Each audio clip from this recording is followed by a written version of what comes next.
Welcome back to another set of Down and Back with CornDoug. This week, fantastic show. I have another player that I played against, and another time if I would have scored points, I probably had a chance to beat him. But anyway, when he was a lot younger, Alex Rawls out of the Southeast Conference, playing out of Florida. He's one of those guys that's a young kid still in high school, playing in those almost like national events on a weekly basis. With so many great throwers that are in his area. So great talk with him. Like I said, I did get to play with him back 2018, so like 4 years ago now, almost. Well, it's going to be four in July here, but yeah, he's a great interview. He's I think one of those young kids that's up and coming, probably going to be a pro next year, and you'll tell by the talk I had with him. He's got his head on straight and knows kind of what he wants, and I think he's one that's got that focus that I think he's the type that doesn't mind that target on his back. You'll get that from the show, and he's just a great guy. So, other than that, there, as always, making sure you're sharing, and subscribing to the show. Yes, so thumbs up, hit the subscribe, share it on your page if you want. Say, hey, check out this Cornhole show. He kind of knows what he's talking about sometimes. Not all the time, sometimes. But yeah, and as always, if you're on the audio feed, you can head back over. Well, you can share the audio feed as well. Let me know what you think on that audio feed. Then come back to YouTube, hit the subscribe, give us a like, and help YouTube get the show kind of rolling here, because we're creeping up with the subscribers as well too. We're almost at the 220 mark, and we went past the 9,000 subscribers. So not 9,000. Sorry, I wish 9,000 subscribers. The 9,000 views. So once we hit the 10,000 views, another huge contest, and it's gonna be more than just bags this time. I'm gonna tell you that right now. It's gonna be a big one. So that'll be some fun. So cornhole. We've got some live cornhole announced for Ontario here. So CornDoug up in the Innisfil, Alliston, and Orillia area. You can head over to CornDoug Cornhole on Facebook. He's also got a webpage. Just escapes my mind now, but it's off the. You can find it off the Facebook page. So they're going to be running 2 1-hour sessions a night in each place, each week. So what they'll do is, say one group is going to play, they're going to be playing outdoors, limited to 10 people for each hour. So I think CornDoug, talk with Mike, he's going to do 10 players outside just for stage one. So you'll have 10 players, five doubles teams will play 4 games in that first hour. I think it's $5 to play just because the area that they're in. And I think they're going to have like kind of local gift card draw prizes kind of type of thing. And then you're going to go second hour, say from 7 to 8. Another 10 people will come in and play. And I think for myself, it's a great format. That's the way KW Cornhole did our first league at the Descendants brewery here, where we did a couple teams, like 4. I think we did 4 teams the first hour, 4 teams the second hour. You played 3 games a night. And it kind of shakes things up, get you playing against some new people, and yeah, it's a fun format. So that's with Innisfil, Alliston, and Orillia. All 3 in the SOX, the Southern Ontario Cornhole Series, which is going to be fun. That's kind of the dates for getting all this stuff in is starting to creep up. So if you're in Southern Ontario and your league is not part of it, check it out. Sox.com, and you can do Sox, the SOCS Cup on Twitter and on Instagram. And there's the Facebook page, the web page. Information's out everywhere. Just go check it out. Give it a like, give it a share. We're going to be it's going to be fun. There's some big stuff in the works. And hey, who always wants to be part of the inaugural event? You want to be one of the first ones to join. You want to be the one to say, hey, we've known about this right from the start. We were in right from the start. And And yeah, so check it out. And if you're a player that thinks you may not um, be able to get on the team in your league, you can ask for a release from your league and kind of go from there. But I would say before you think you're going to be released from your league, or there's not going to be a room for you to play, check with your league first, because you never know. They may just want you on there. Maybe they're doing 2 teams, maybe they're doing 3 teams. Who knows? There probably will be room for you in your league. Just putting that out there. Yeah, I know I said I'm too much. So we're gonna go and get into this interview. But first, before you maybe hit pause, head over to octanecornhole.com. Use discount code CornDoug. Get yourself a new set of bags, maybe some swag, and then use discount code CornDoug. Get yourself 10% off. Then head over to myearfund.com. Get yourself a new set of earbuds. So then you can be listening in a new set of earbuds. I think these ones right here. New set of earbuds using discount code CornDoug. Get yourself 20% off either earbuds or their waterproof Bluetooth speaker. Summer's here. Get it for the pool. Hang out at the pool. Bluetooth waterproof speaker. Try saying that a couple times quick. But yeah, using discount code CornDoug, get you 20% off there. Then head over to jccornhole.com. Jamie says the discount code's coming. Maybe you just have to mention me, and you might give you something. He's working lights out. Like, it's like cornhole season is here. Things are getting crazy. So check out Jamie, get his boards. I know he's got some boards that are ready to go. There's those ones that the hockey team with the maple leaf. He says he's got a bunch of those. If you guys want them, and you're in the Ontario area, and you're a fan of that blue leafy thing team, whatever. He's got stuff that's ready for you. So check him out. Then if you're as I always say, if you're in the Alberta area, Edmonton, specifically Sherwood Park area, I know Darren will travel. As it says right there, SierraHome.com. Check out Darren. He Sierra Property Inspections. Fantastic guy. His family's had a little bit of trouble with COVID lately. They are all, I think, from last I heard talking with him, they are through all the rough stuff, and it's and they're all on the mend, and they're ready. And I know Darren's ready to go. He's back. He's back up. He had the vaccination, so he wasn't that bad with getting it. So check him out. Check Darren out. Fantastic guy. Knows his stuff. And if you looked on the website, on the Facebook page, he says, don't store your cornhole boards outside under the deck. It gets damp. Bring those boards inside. Keep them going. Yeah. So here it is. Down and back interview with the Florida Open, the Southeast Conference champ, singles champ, the guy who beat my ass, Mr. Alex Rawls.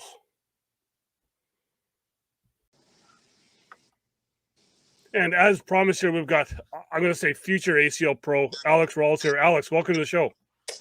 Thank you. Great to be on.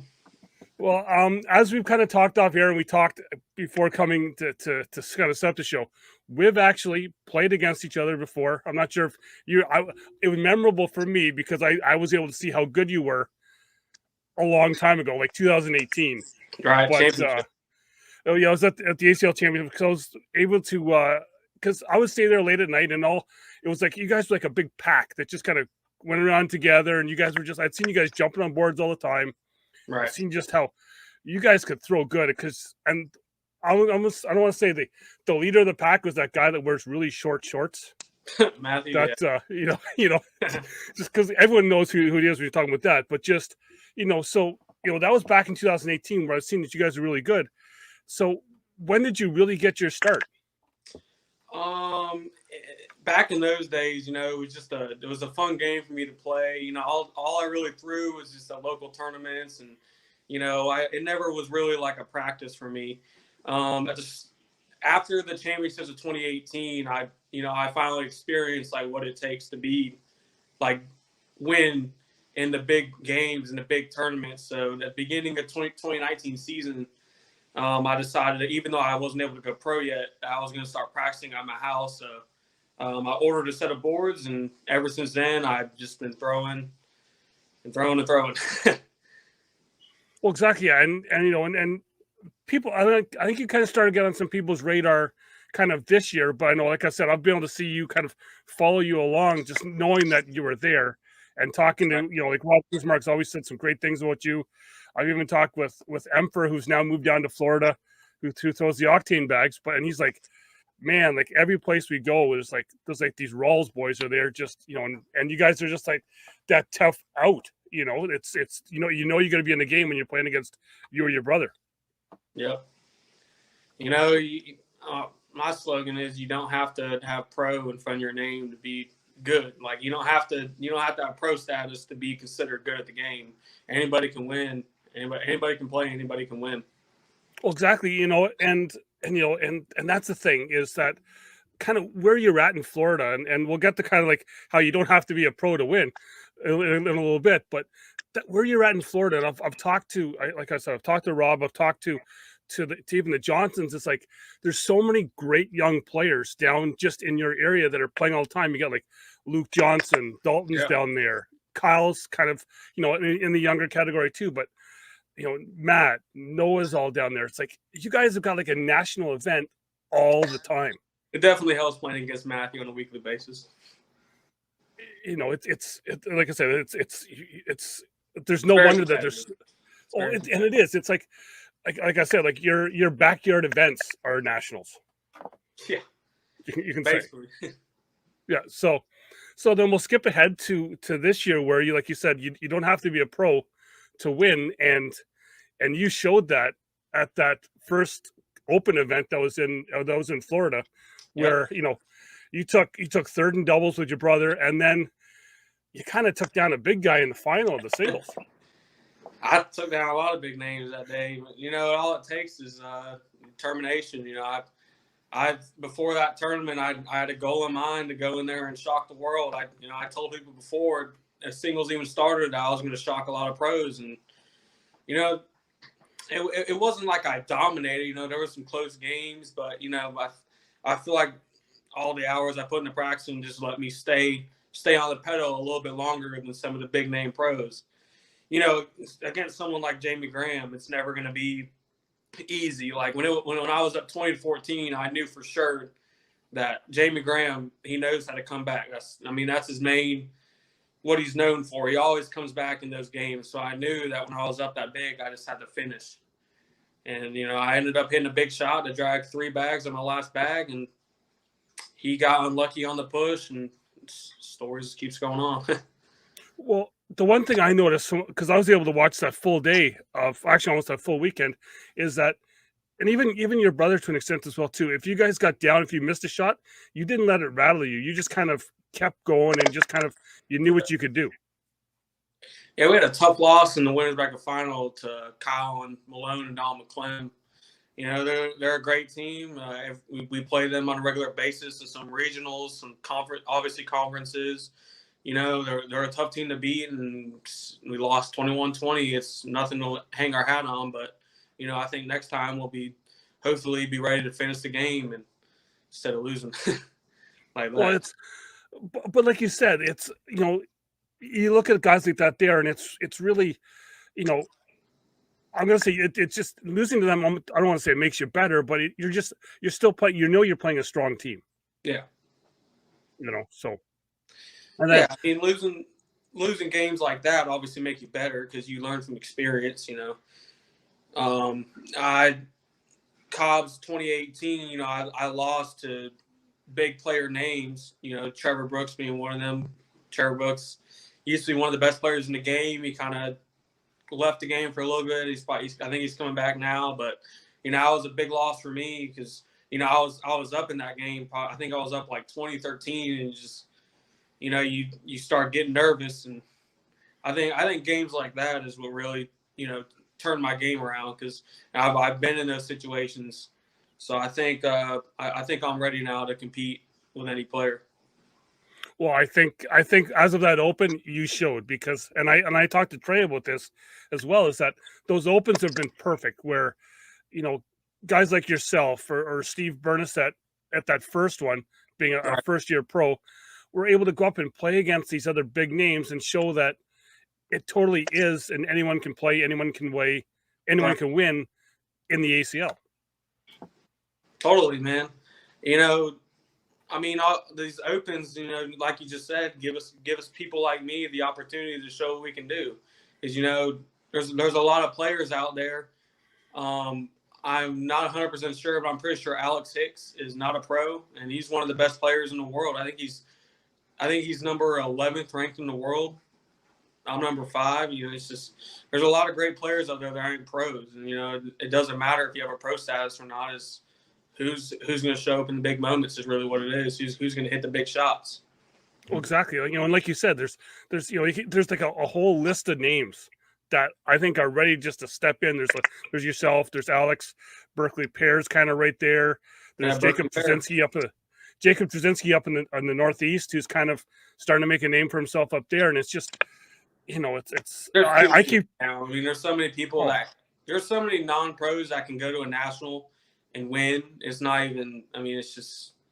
It's kind of baffling if you really think about it, because I mean, in all reality, there's probably at least 30 people in this world that can go to a pro national that aren't pros and have a really good shot at winning. It's pretty incredible. Oh yeah, and like I keep joking that the ACL they're gonna have to start dropping the age limit for the seniors for some of us guys, because there's just too many of you young guys that can just take over a whole tournament. Right.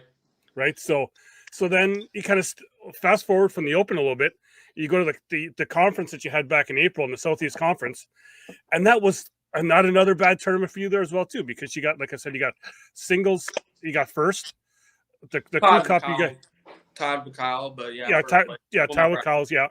But then, you know, Crew Cup, you finished second in Crew Cup, and then you and your brother got the fourth in doubles. Yeah, right? That was pretty unfortunate in doubles. I think it was just we got a little baffled by the conditions a little bit, but I think next time when we have conditions just like that, we'll be able to combat them a little bit easier and figure out our game on the boards. But still, again, like, you know, you're in your conference and you're playing ACL pros there as well too. So it's like I said, like anytime you go to an event, you're playing pros. Even like a regular local night is you're playing pros. Yeah, you know, we play against Matthew Sorrells, Emery Parker, 2 world champions in doubles, played together in 2019. And we play against a lot of people like that. You know, I think that's helped my game in the past. I think it's helping me now. You know, just throwing against, because I mean, if you're throwing against high quality players like that weekly and on a daily basis, I mean, it's just helps a lot. Well, exactly. So I've always kind of thought about this here too, and I've talked to some other people. Is all the events that we go to that are the big events they're all long days. So how do you kind of keep the head straight, keep the mind going on those long? Because there's some people that think, you know, a big tournament's like 4 hours up here in Canada, but like you're down there, you're at the event for like 12, 14 hours. Yeah, you know, it's tough because like before the Open, you know, I always set a month before a big tournament, I always throw at least an hour a day. And living here in Florida in the heat, I think that helps too, because I'm always throwing in constant heat and sweat from the sun, and you know, it's really usually high humidity, and you know, I'm used to it from that basis because you know, you go to big tournaments, and you know, it's really on a dedication factor. Like if I'm playing a big tournament, like at the Open, I knew I was feeling it. And I knew that this was my opportunity to show that I can win big tournaments. I can beat, you know, top level pros, probably the best player in the world, Jamie Graham, and I can do it. So you know, I took my opportunity. I was feeling my shot, and you know, you do get obviously there's fatigue, but I just think for me, my dedication and will to win, you know, just keeps me going throughout the tournaments. Exactly, and as you kind of talked about, your board situation there is that can change all the time, because I've actually seen it. I want to say it was at that first Open, just kind of watching some of the people where, you know, depending if the venue had the air conditioning or not, the boards could be one way at one part of the building, and then you get to a doorway, an outside doorway, and all of a sudden it's like there's glue on the board because that bag isn't moving. So that's your other thing where you're always you're battling the boards as well too. Right. That's why that's why for me I always like a slicker bag because on all conditions it's usually the same, and if you play on a sticky board, using the slickness of the bag usually really helps. And even when the board's slick, I always one of my mottos is if you throw it down the middle, it don't matter how fast the bags or boards are. If you're straight down the hole, it doesn't matter. So now I see the Lucky Bag shirt you have on there. So you've just changed them this year, am I correct? I what? You just changed to the Lucky Bags this year. Is that right? I never really had a bag per se. Like I like I said, I like those slick bags. So I kind of I found never had, like I threw all sides for a little bit, game changers at one point. But I mean, I've with Matthew Sorrell's my area. I found Lucky Bags. I found the Pro Snipers. Pro Snipers are my bag, and obviously I can win with them. I mean, they're successful. So, I'm sticking with them until they let me down. Because they haven't yet. So. Well, and you know what? It's kind of shown with the way that you've been performing in tournaments. So, what I like to do here is kind of talk about, just ask a couple quick questions. So, are you an earbuds guy when you play, or no earbuds? No, I am a no earbuds. I get in the zone. I'm a calm, cool, collected when I play. I don't usually like do the big celebration. I don't like when I beat Jamie. I'm always humble. Because I know that any given day he could probably going to come back and beat me the same. And I like to be the cool guy to play. Respected. I don't want to be known as the guy that is cocky or, so, when I got a big win, I just shake their hand, say good game, and it's about it. Well, and that's I kind of like that style because for me at times is you can show the emotion sometimes, but there's also a time where you gotta act like you've been there before and kind of show that respect. I mean, I'm vocal sometimes, but I usually, like when you can usually tell, like if I'm on, I usually don't talk. Like when I'm in the zone, like when I was playing Jamie or anybody really that top caliber, I get in the zone and I kind of I can't really explain it. Like I can hear people, I just can't like physically acknowledge them. Like I'll just focus in, and it's been working. So I mean, I'm not gonna switch the headphones now if it, So then the other big thing lately in the cornhole world is the stepping, right? So where do you stand on the stepping? I used to step. There's a lot of great players in the world that step. I mean, most notably Matt Guy steps, and he's just like Jamie Graham, arguably the best player in the world. But the thing about me is like you said before, playing 14-hour days, I just feel like stepping, it's more endurance. It makes you work a little harder. So that's why I adopted standing. And I also think that standing helps you lock in on the spot more, because when you step, you're not guaranteed to step in the same spot every single time. Every time you throw, you can step a little bit. Even an inch to the left or an inch to the right can make the biggest difference in the biggest moments. That's why I adopted the stand, so I can be in the same spot over and over again and just keep the same repetition in motion. Exactly. And I've always found with the stepping is like you said, you're not stepping in the same spot all the time. There could be a little bit of unevenness in the floor, which is then going to toss you off. But it's exactly it's a preference. It's a preference. Some people obviously you can step and be successful. It's just, in my personal opinion, I find that standing is better. But it's different for most people, because I also feel like if you step, there's the opposite side. If you step, you have a better shot at hitting bigger pushes. But I primarily stand, but I do have a step throw. Like if I need to hit like a 3 or 4 bag push, I can step to hit it, but usually I won't go to it. It just depends on the situation. Okay, so I know you have another big tournament coming up here. Actually this weekend here, because this is coming out on Friday. So you got the big state championship this weekend, right? So you're looking what are you looking to see in that one? I mean, obviously I'm going to win. You know, if you ask any big player, I always don't like it when people ask someone if they think they're going to win and then they call them cocky when they say yes. You know, like why would anybody sign up if they didn't think they're going to win? Like what's the point of going if you didn't think you're going to win? That's just my philosophy. You know, I mean, you ask any player, you ask Kyle Malone, Dalton McClam, Cheyenne Renner, you ask my brother Alan Rawls, my cousin Garrett Rawls, you ask any of them, do you think you're going to win singles? They say yes, and they should. I mean, you have to have confidence in this game to be successful. You can't, you have to have that mojo. Like, I'm going to go in there and I'm going to beat everybody there. It's the same thing in doubles. If you ask Kyle and Dalton if you think they're going to win, obviously they're going to say yes, and you have to have that mentality, in my opinion. Well, exactly, and you know what? And I can say, because, like I said, we did play back in 2018. I'd seen that confidence in you when you were playing back then, and I can see how that you, even watching you play like in the Open and in the other conference, you haven't lost that, and which is something that you don't see in a lot of players. That you can tell if they've thrown off or whatever, that confidence can go. I personally haven't seen that in you when watching you play. Right. So it's confidence to me, man. It's just I'm still in high school and I go to the gym every day. I do normal stuff, seemingly normal stuff, but the way I practice, man, I keep the same throw and I keep the same motion every single time. So I know when I go to tournaments, I have that same motion, and I know nothing's changing up, and I know that keeps me more confident because I know there's nothing that's going to be changed in my throws. So as long as I keep my head straight, I mean, it's been working out lately, but it usually pans itself out.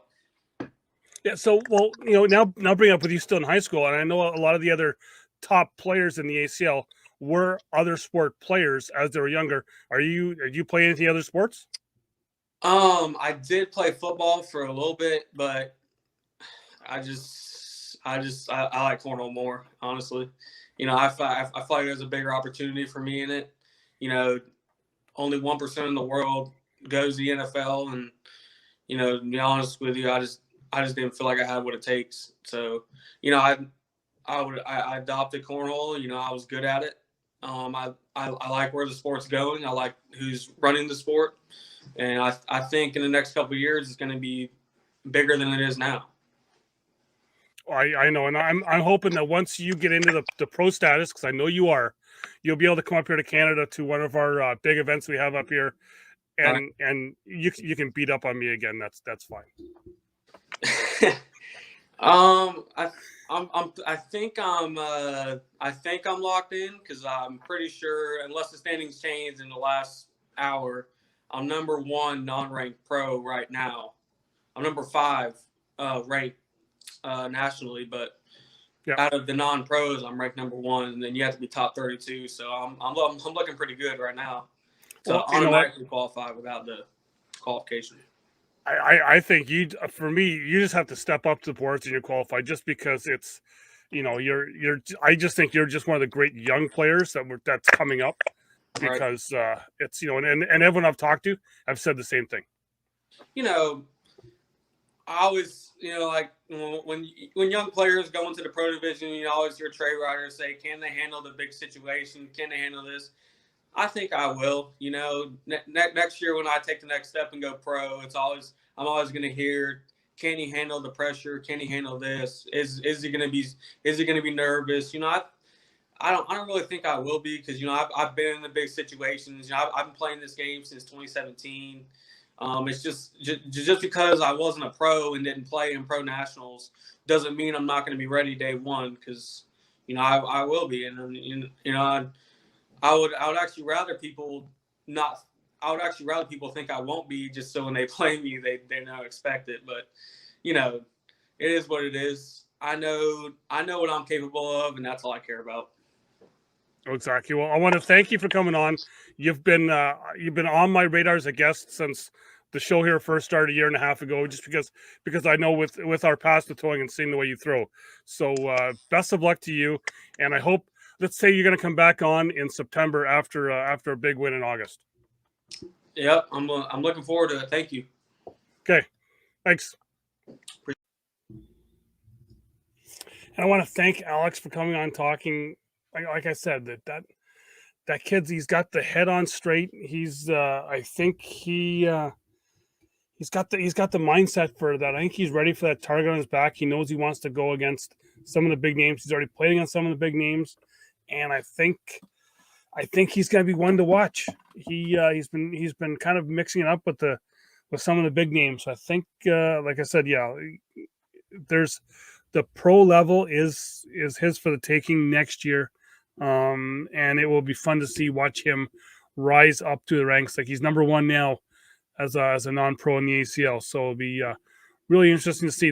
I'm not sure. I think he will be.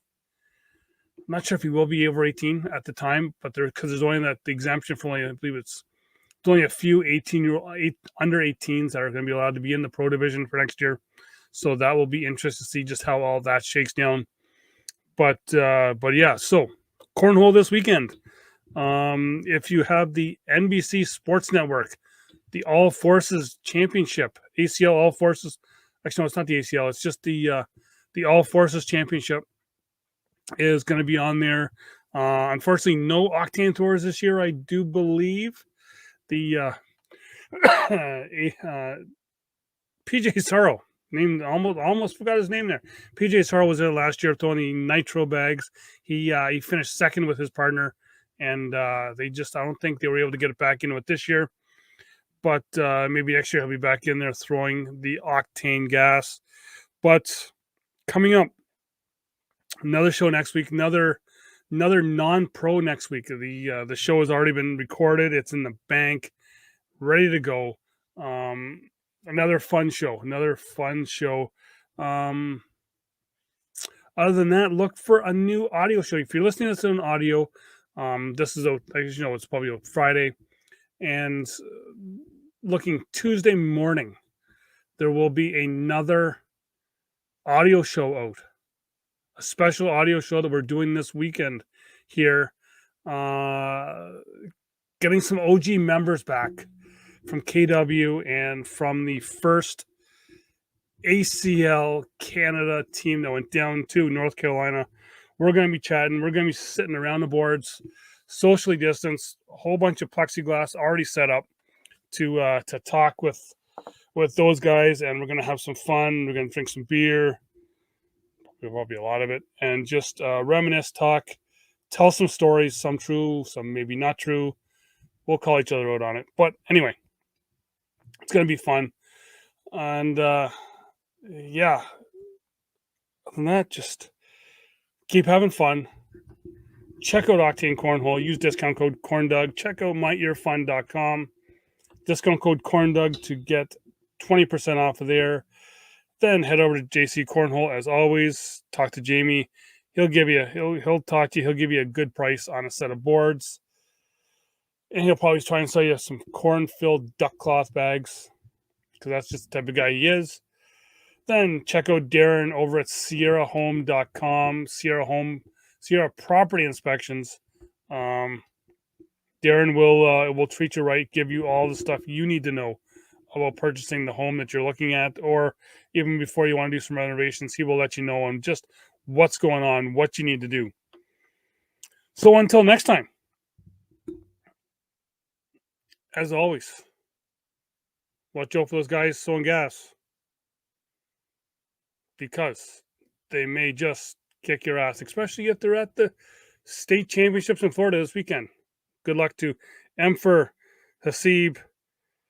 Melissa Morrison's going to be there from Octane, and today's guest, Alex Rawls. Good luck to him as well. So watch out, because it's really, all of them have a really good chance of kicking your ass.